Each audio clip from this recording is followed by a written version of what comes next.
Assalamualaikum warahmatullahi wabarakatuh. Kami dari kelompok 4 ingin menjelaskan mengenai uji hipotesis rata-rata. Sebelumnya, perkenalkan kelompok kami. Saya Bella Putri Pidawati dengan NPM 653240053. Saya Gaisa dari Tahisha dengan nomor NPM 653240066. Dan saya Diva Julia Rahma Hidayat dengan NPM 653240061. Selamat menyaksikan. Baik, di sini kelompok 4 akan menjelaskan mengenai uji hipotesis sampel rata-rata. Nah, apa sih uji hipotesis itu? Uji hipotesis adalah prosedur statistik dalam mengevaluasi klaim parameter populasi seperti rata-rata berdasarkan data sampel. Istilah-istilah dalam uji hipotesis. Yang pertama, hipotesis adalah suatu pernyataan mengenai parameter populasi tertentu untuk kemudian diuji kebenarannya. Yang kedua, hipotesis nol atau H0, suatu pernyataan mengenai nilai parameter populasi yang dibentuk guna menguji evidensi numerik. Yang ketiga, ada hipotesis tandingan atau H1, suatu pernyataan yang akan diterima jika data hasil sampling memberikan cukup bukti bahwa hipotesis nol salah. Yang keempat, ada taraf nyata atau level of significance, atau adalah peluang terjadinya kesalahan jenis 1. Yang kelima, ada kesalahan jenis 1, salah karena menolak hipotesis 0, padahal hipotesis 0 benar. Kesalahan jenis 2, salah karena menerima hipotesis 0, padahal hipotesis 0 salah.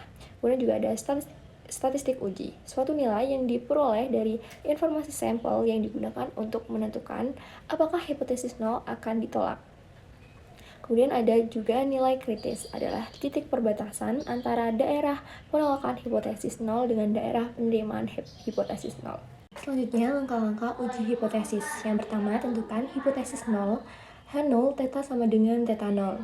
Jadi, hipotesis 0 adalah pernyataan awal yang diasumsikan benar sampai terbukti sebaliknya. Biasanya, menyatakan bahwa tidak ada perbedaan atau tidak ada efek. Theta parameter populasi yang ingin diuji, misalnya rata-rata proporsi. Theta 0 nilai yang diduga atau nilai yang diuji. Contohnya, jika ingin menguji rata-rata tinggi badan populasi adalah 165 cm, maka H0 mu sama dengan 165. Kedua, tentukan hipotesis tandingan atau H1. H1 theta tidak sama dengan theta 0 atau theta lebih kecil dari theta 0 atau theta lebih besar dari theta 0. Jadi penjelasannya, hipotesis tandingan atau H1 adalah pernyataan yang ingin diuji melawan H0. Bentuknya biasanya theta tidak sama dengan theta 0, uji dua arah atau ingin tahu apakah ada perbedaan. Kemudian theta lebih kecil daripada theta 0, uji satu arah ke kiri atau ingin tahu apakah lebih kecil. Kemudian ada lagi theta lebih besar daripada theta 0, uji satu arah ke kanan. Kemudian ada theta lebih besar daripada theta 0, uji satu arah ke kanan atau ingin tahu apakah lebih besar. Dan yang ketiga, tentukan taraf nyata atau alfa.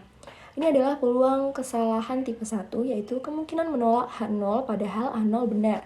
Nilai yang umum digunakan adalah alfa sama dengan 0,05 atau 5%, alfa sama dengan 0,01 atau 1%.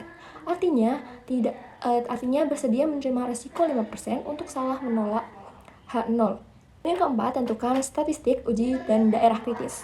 Statistik uji rumus yang digunakan untuk menghitung nilai dari data sampel. Misalnya, Z sama dengan X bar dikurangi 0 dibagi sigma per akar N. Daerah kritis, wilayah nilai statistik uji yang menyebabkan H0 ditolak berdasarkan nilai alfa.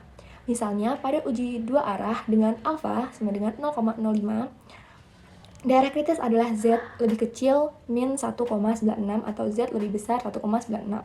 Dan yang kelima, hitung nilai uji statistik dari data sampel. Gunakan data yang kamu punya untuk menghitung nilai ZT atau statistik lainnya. Pastikan sesuai dengan rumus yang digunakan pada langkah yang keempat.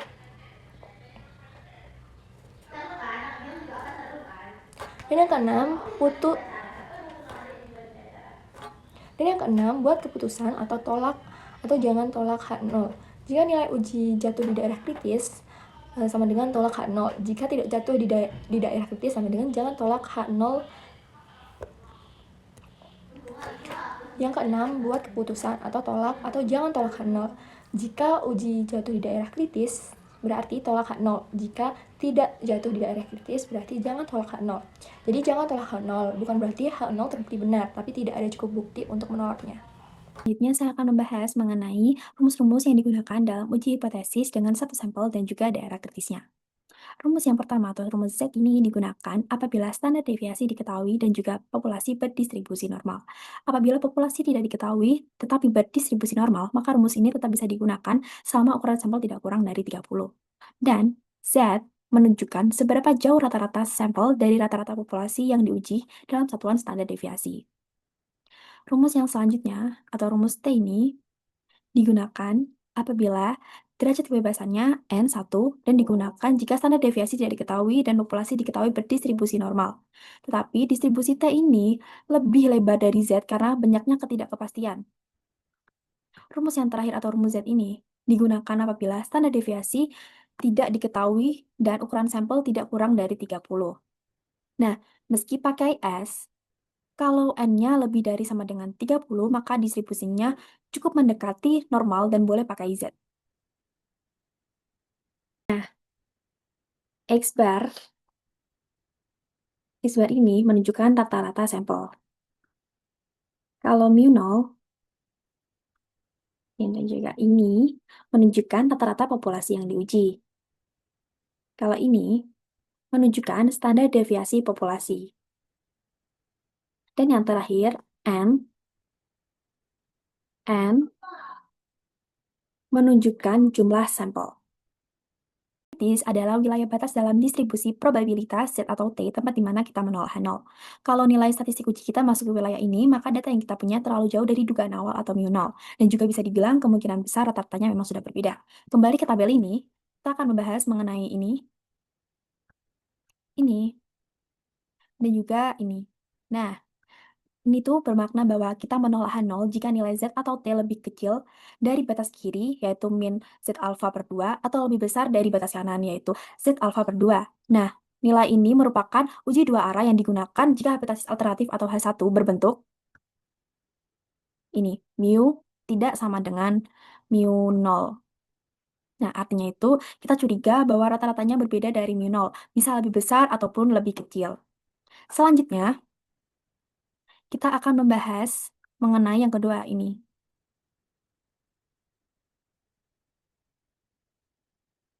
Nah, ini tuh menandakan bahwa kita menolak nol jika nilai Z atau T lebih besar dari batas Z alpha. Dan nilai ini digunakan uji satu arah kanan dan digunakan jika hipotesis alternatif atau H1 dan berbentuk ini, mu lebih besar dari mu 0. Yang berarti bahwa kita ingin tahu apakah rata-ratanya lebih besar dari yang diharapkan. Dan yang terakhir,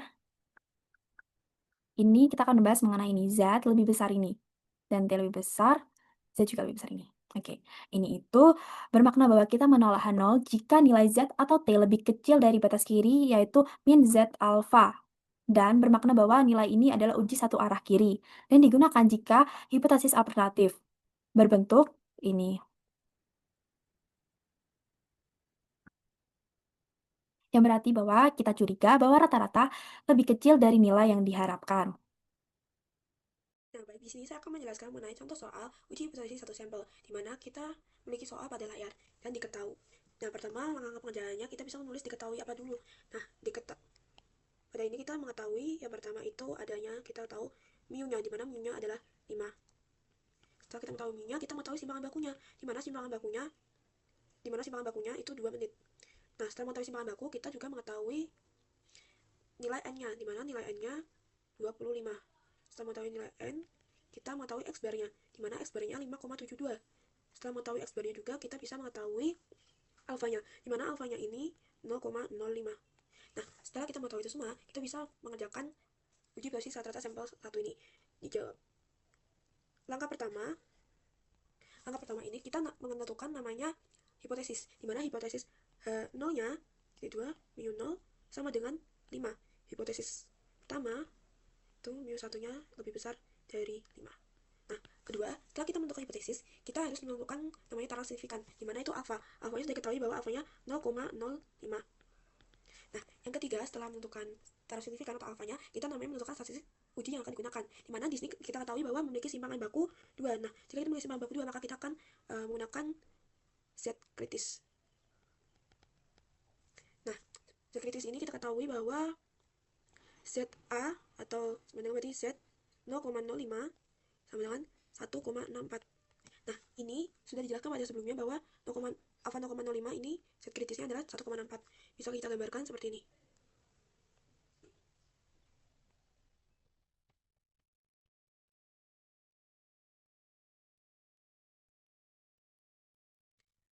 Nah, setelah kita melalui memilih statistik uji yang kita pilih, kita akan menentukan daerah kritisnya tadi. Daerah kritisnya sudah kita ketahui bahwa daerah kritisnya adalah 1,64 ini. Selanjutnya, setelah kita menentukan daerah kritis, kita akan menunjukkan step selanjutnya, yaitu menghitung nilai uji statistik. Karena kita menggunakan Z, maka rumusnya menjadi Z sama dengan X bar dikurangi mu 0 per N, per simpangan baku per akar N. Nah, jika sudah, X barnya diketahui bahwa X barnya adalah 5,72. Nah, 5,72 kurangi mu-nya tadi 5. Kurangi 5 di per X, di per simpangan bakunya 2. Di per akar N-nya 25. Nah, 5,72 ini dikurangi 5 otomatis 0,72. Di per 2 akar 25 ini 5. Berarti 0,72 dibagi 0,4.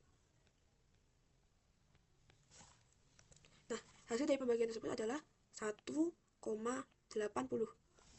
Nah, jika sudah mendapatkan hasil Z hitung tersebut, kita akan menentukan yang keenam adalah kita mengambil keputusan, di mana berarti nilai Z hitung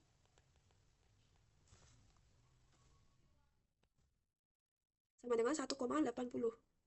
Sedangkan nilai Z kritis sama dengan 1,64.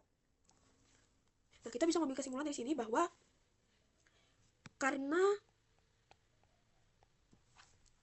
1,80 itu lebih besar dari 1,64, maka tolak H0.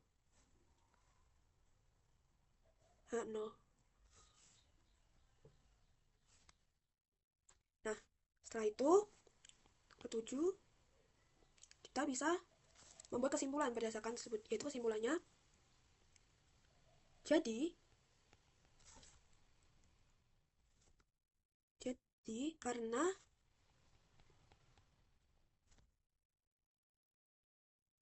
rata-rata waktu tunggu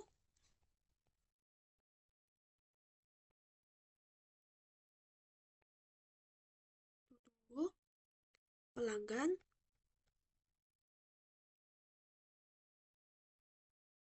di restoran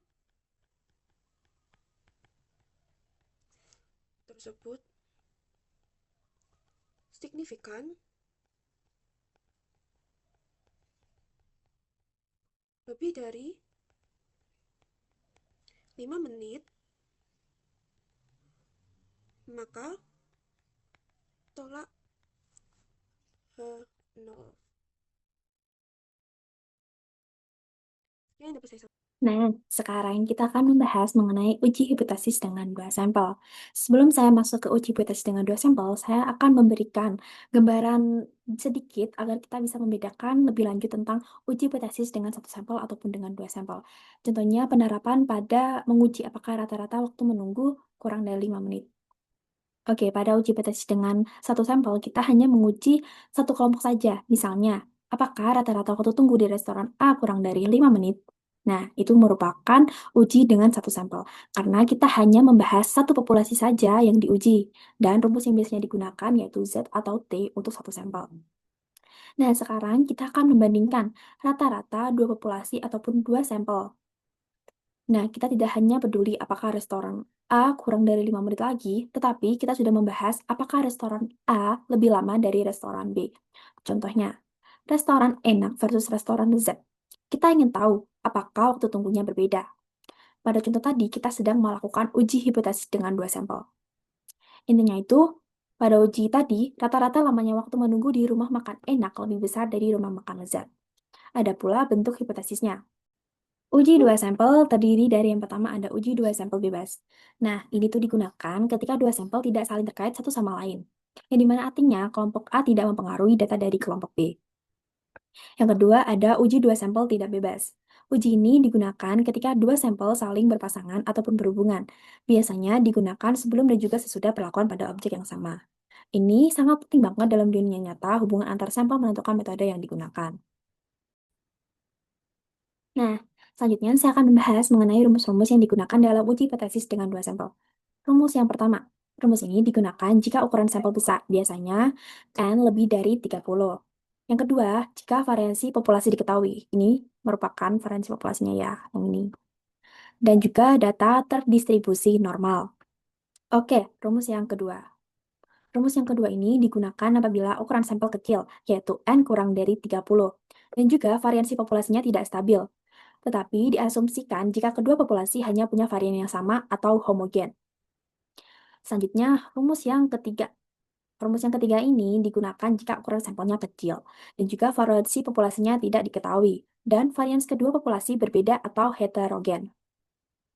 Nah, kedua ini merupakan bentuk dari hipotesis. Yang ini merupakan bentuk dari hipotesis alternatif atau H1.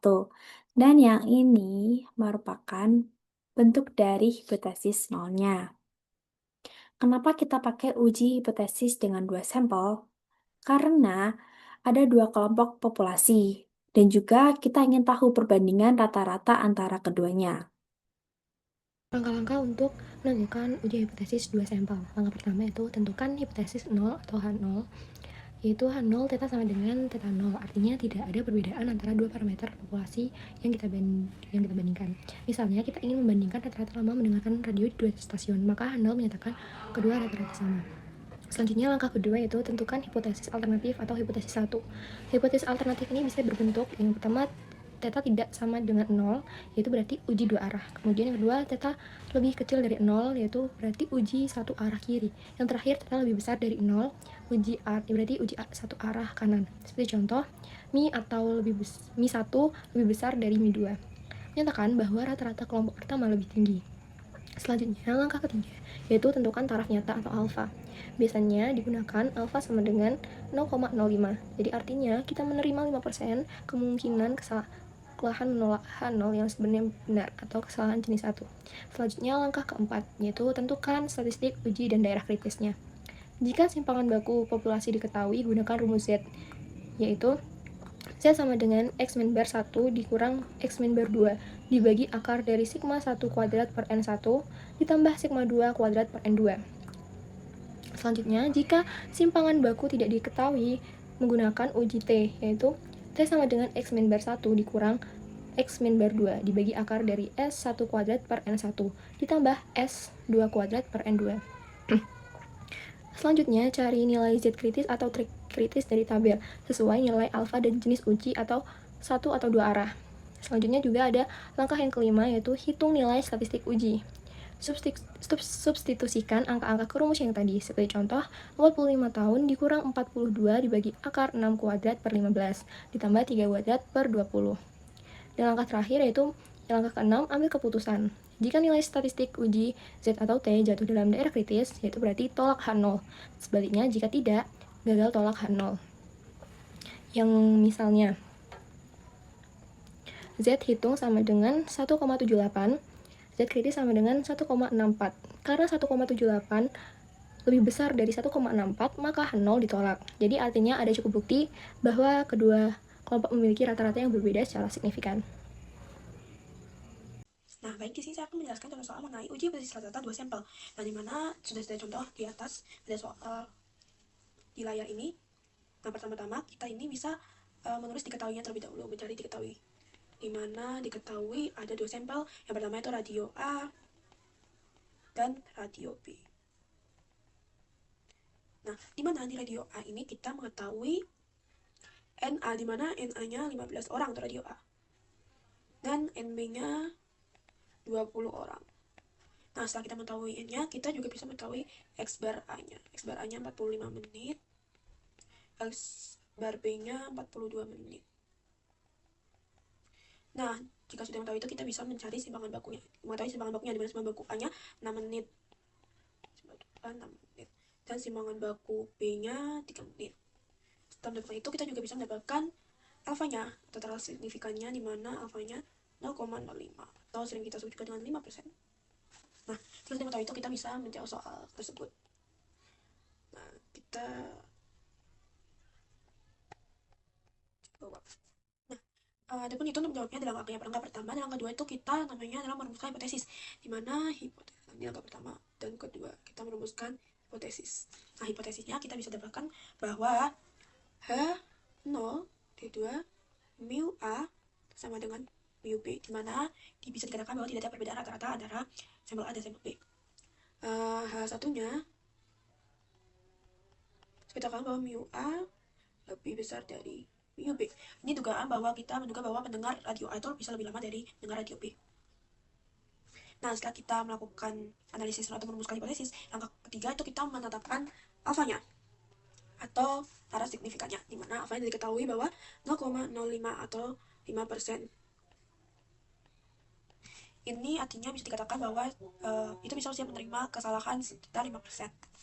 Setelah itu, langkah keempat, kita bisa mengatakan kita akan menentukan daerah kritisnya. Nah, di mana daerah kritisnya ini kita mengambil lebih besar dari alfa, di mana alfanya 0,05. Karena alfanya 0,05 sudah dijelaskan pada tabel sebelumnya bahwa jika alfanya 0,05 maka set kritisnya kita bisa ambil set kritisnya 1,64. Ini bisa kita gambarkan juga seperti ini.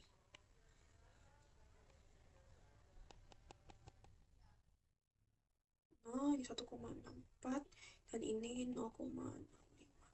Nah, jika sudah, kita lanjut ke langkah kelima, yaitu menghitung nilai statistik uji, di mana rumusnya sendiri adalah Z sama dengan X bar A min X bar B diper akar simpangan kuadrat A per NA plus simpangan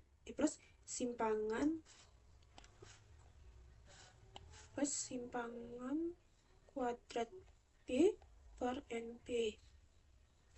Nah, jika sudah kita masukkan, dimana kita ketahui bahwa X bar A itu 45. Kita sudah tuliskan tadi, dikurangi 42. Nah, terus selanjutnya ada simpangan baku A, dimana simpangan baku A 6. Jadi kita bisa tuliskan di sini 6 kuadrat per NA, NA-nya 15, di plus simpangan baku B-nya 3, berarti 3 kuadrat per N-nya ada 20. Nah, 45 kurangi 42 adalah 3 per akar 6 kuadrat 36 per 15 di plus 9 per 20, mana ini 3 per 36 bagi 15 adalah 2,4 akar 2,4 plus 9 per 20, dimana 0,45. Nah, jika udah 3 per akar 2,4 ditambah 0,45, dimana kita menyebutnya 2,85. Nah, setelah itu kita akan 3 akar 285 itu 1,686 atau sama dengan 1,78.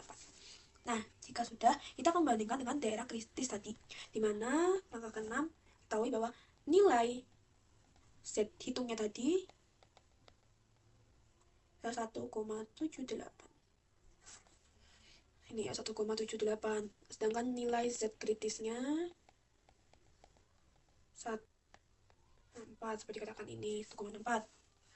Setelah kita membandingkan, kita bisa menyimpulkan bahwa karena si Z hitung tadi lebih besar, dari 1,78 lebih besar dari Z kritis, yaitu 1,64, kita bisa menyatakan maka kita tolak H0. Nah, bisa kita gambarkan sebagai berikut.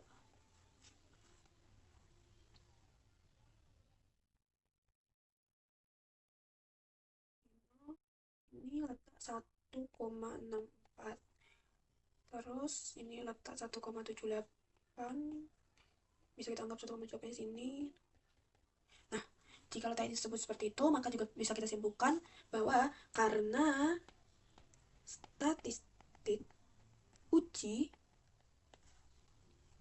pada gambar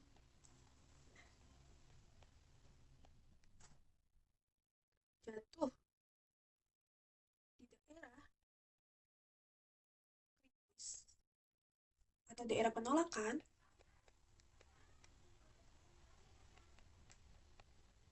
maka tolak nahan.